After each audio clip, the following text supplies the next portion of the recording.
People have asked me, how do you go about making your sourdough bread? In this video, I'm going to answer that question.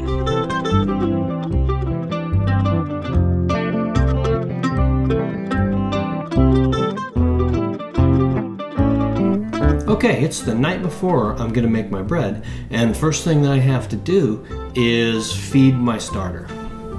Now, here's my starter. I got my original starter from a friend. You can get your starter from a friend. I think there are even places where you can order starter. If you follow this process daily for a week or two, from scratch, just with water and flour, you should be able to make your own starter. I've heard that that works. I haven't done it myself. Okay, so here's my process. I'm gonna take that starter and I'm gonna remove 200 grams. And I do all of my measuring by weight. So I use this scale, and so I can put my bowl on there, and it shows me how much the bowl weighs, and if I hit this button, it zeroes it out, so I don't have to worry about adding and subtracting and to figure out exactly how much I'm putting in there. So, get 200 grams out. So I use my trusty little ladle and I pour it out. I have this nice little spatula that I use to scrape it all out of there. It's really sticky. Okay, so there is my 200 grams of starter that I've taken out. To replace the 200 grams, I'm going to use 100 grams of water and 100 grams of flour. Now, gram by definition is 1 milliliter or 1 cubic centimeter of water. I've found that at least with my cup, I need a little more than 100 milliliters. So I always put a little more than 100 milliliters in my cup, and I actually weigh it. I'll stir it. It's probably really unnecessary to stir it. The main reason why I stir it at this point is so that I can use that water to kind of wash down the sides a little bit and get the starter that's stuck to the edges down into the rest of the starter so it doesn't dry out. Now, it shouldn't really matter anyway, because what's going to happen is overnight that starter's going to grow and it will incorporate what's on the sides anyway. So this is probably unnecessary, but I do it anyway.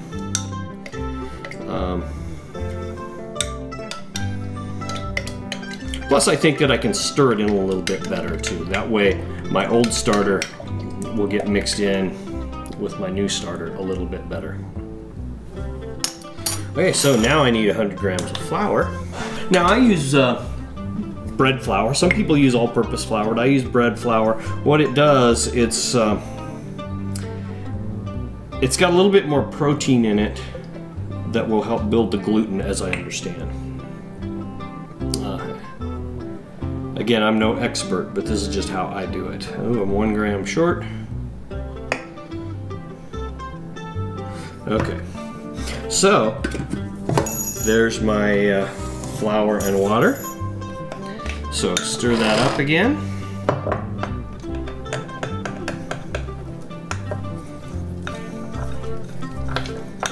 In the morning, that should rise up, and I expect for it to be up around here in the morning if I get a good rise out of it. It was a little lower than that when I started today because my starter had been in the refrigerator for too long. It's been in there for actually a few weeks. Normally, when I'm done making bread, after I make bread, I follow this same procedure, and I'll put the starter in the refrigerator, and it's usually good for about 7 to 10 days, maybe even 2 weeks, and to make bread again. Or I'll feed it in the morning the day before, and then feed it again in the evening the day before, and then I'll get some nice bread. So, in the morning, the starter will rise up, and we'll be ready to make bread.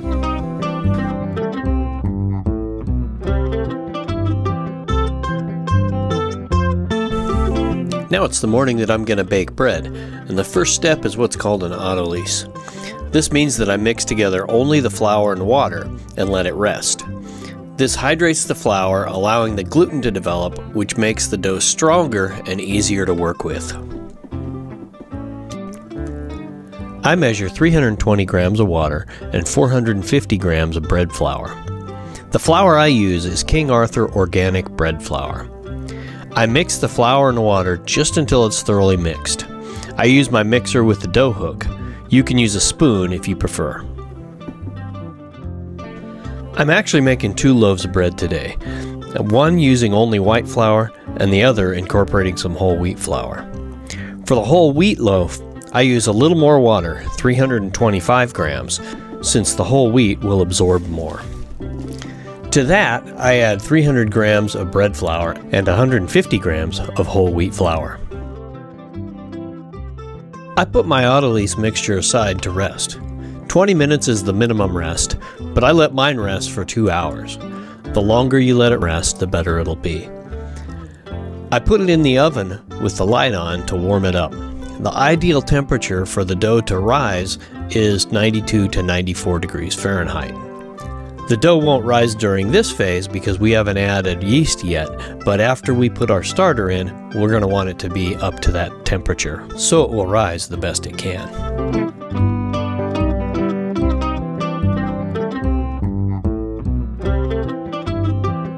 After my Autolyse mixture rests for 2 hours, it's time to add the starter that we fed last night. You can see that my starter didn't rise quite as high as I had hoped. That's probably because I left it on the counter overnight instead of putting it in the oven with the light on. And last night happened to be the first cold night of this fall. If this happens to you and you have time, you could let your starter rise longer to get to the level that you want. But if you wait too long, it'll rise to its maximum and then start to fall. If this happens, you'll see a ring from its maximum level above the current level of the starter. I take my Autolyse mixture out of the oven. By the way, if you're only making 1 loaf, the Autolyse can rest in the mixing bowl and you won't need to move it to a separate bowl and back. I measure 200 grams of the starter and mix it into the Autolyse mixture. Then I add 12 grams of salt. I mix this on the lowest setting, which is 1 on my KitchenAid mixer, for 4 minutes, and then I increase the speed to 2 and mix for another 4 minutes. This begins the kneading that will develop the gluten and strengthen your dough. If you prefer to do it by hand, you can stir it in with a spoon and then use your hands to knead the dough for several minutes. The dough is very sticky, so you'll probably want to wet your hand before you start kneading it to keep the dough from sticking. Notice that the dough is probably wetter than you may have expected. Sourdough works better with higher levels of hydration. Bread bakers measure the hydration level of the dough by dividing the total amount of water by the total amount of flour. In our case, 420 grams of water, which is the 320 that we added in addition to the 100 grams from the starter, divided by 550 grams of flour, that's the 450 that we put in addition to the 100 grams of flour that was already in the starter, and that is about 76% hydration. Lower hydration levels are just a little bit easier to work with than higher hydration levels. My first loaves of sourdough bread had only about 300 grams of water in it. That was a hydration level of about 73%, and I gradually worked it up to where I am now. After mixing, I put my dough in a separate bowl, I cover it, and then I put it in the oven with the light on to begin the rising process. The dough will rise for 2 hours.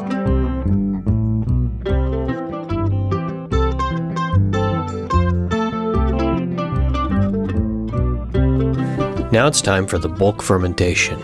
The dough will rise for 2 hours, and every 30 minutes I'll give the dough a set of strength-building stretch and folds. Use a wet hand to keep the dough from sticking to your fingers. Each stretch and fold consists of stretching the dough as far as possible from each of the 4 sides and folding it over. Then, lifting the entire dough ball and folding it over itself 12 to 15 times.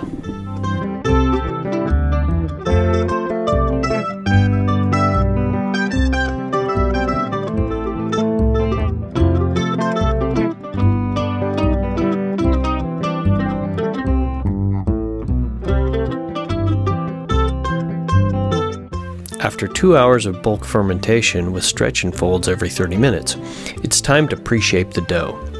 To do this, lightly flour the countertop and place the dough on it.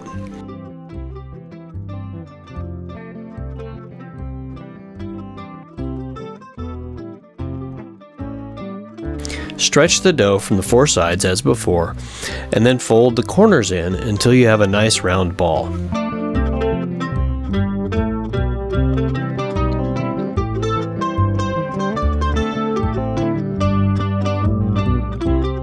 Flip the dough over seam side down and shape it into a tight ball while tucking the sides under. When finished, cover it with a cloth and let it rest for 30 minutes.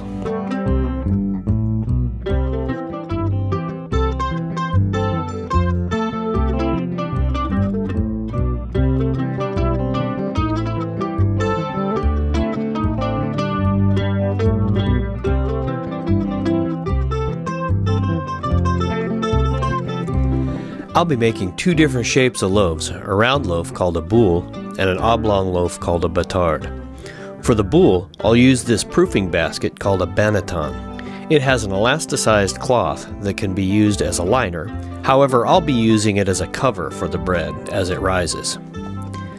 Prepare the basket by liberally dusting it with rice flour. I learned the hard way that the dough will stick if you dust it with wheat flour. Instead, I use rice flour and the dough doesn't stick.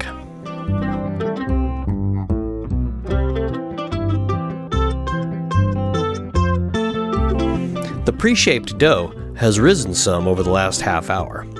Pick it up and place it top down on the counter, and then fold the four sides followed by the corners as we had before. If there are any large bubbles in the dough, pop them as you go.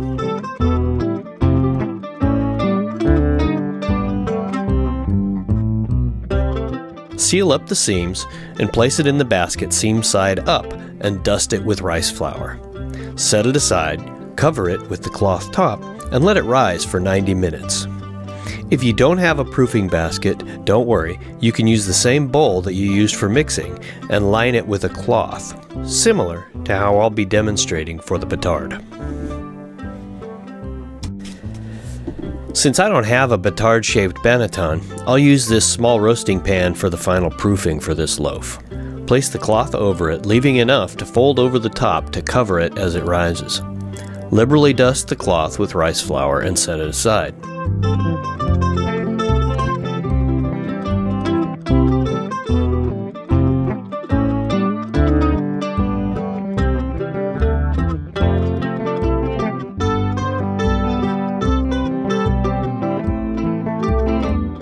Lift the pre-shaped dough and lay it top down on the counter. This time, fold two opposite sides over.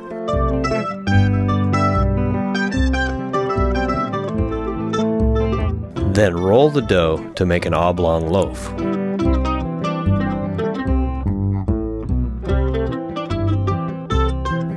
Seal the ends.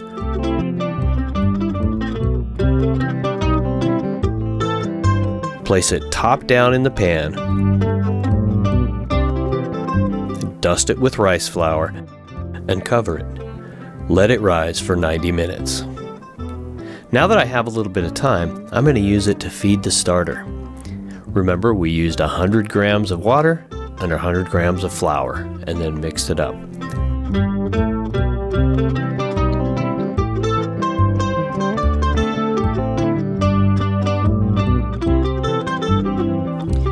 Then you can put it in the refrigerator until the next time that you need to bake bread.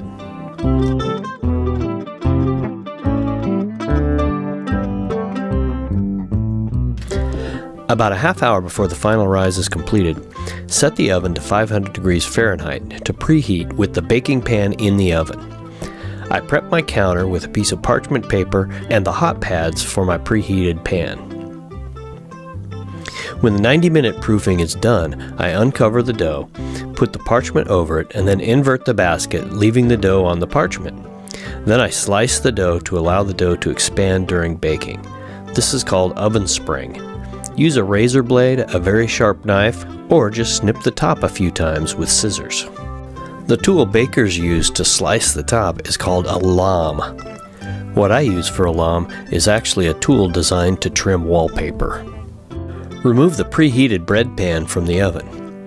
This is a pan that I bought specifically for baking bread in a boule shape. A Dutch oven will work just as well. Remove the lid, lift the bread loaf into the pan, holding it only by the parchment. Be very careful not to touch the pan because it's extremely hot. Cover and place the pan back into the oven. Reset the temperature to 485 and set the timer for 20 minutes. After 20 minutes, remove the top, reset the temperature to 465 and bake for another 20 minutes. When it's finished, remove the bread from the oven and take it out of the pan. The loaf should have a golden brown crust. If I was going to serve it right away, I might bake it a little bit longer to get a darker, firmer crust. But I ate my bread during the course of a week or more, and that firmer crust can get too hard over time. The edges of the cuts that we made curl up to form what are called ears. These are desirable in a sourdough loaf. For my batard loaf, I use a heavy-duty turkey roasting pan. You can buy specialized pans for this made of cast iron or even clay. If I was buying another pan for bread, I'd look into the Challenger cast iron bread pan. They work for both boule and batard loaves, but they're pretty expensive, so I haven't done that yet. I use exactly the same process for baking the batard. Preheat the oven and pan to 500 degrees. Flip the dough out onto the piece of parchment, slice the top and drop the parchment into the pan. Cover it and bake at 485 for 20 minutes. Then uncover it and bake at 465 for another 20 minutes.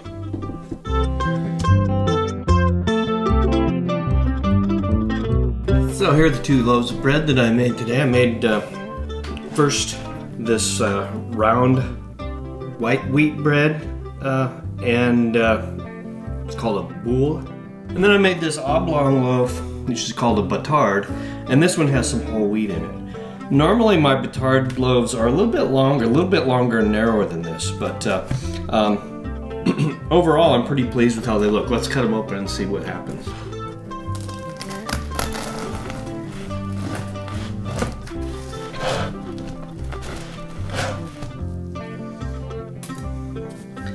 So here's this loaf. And then for the round loaf,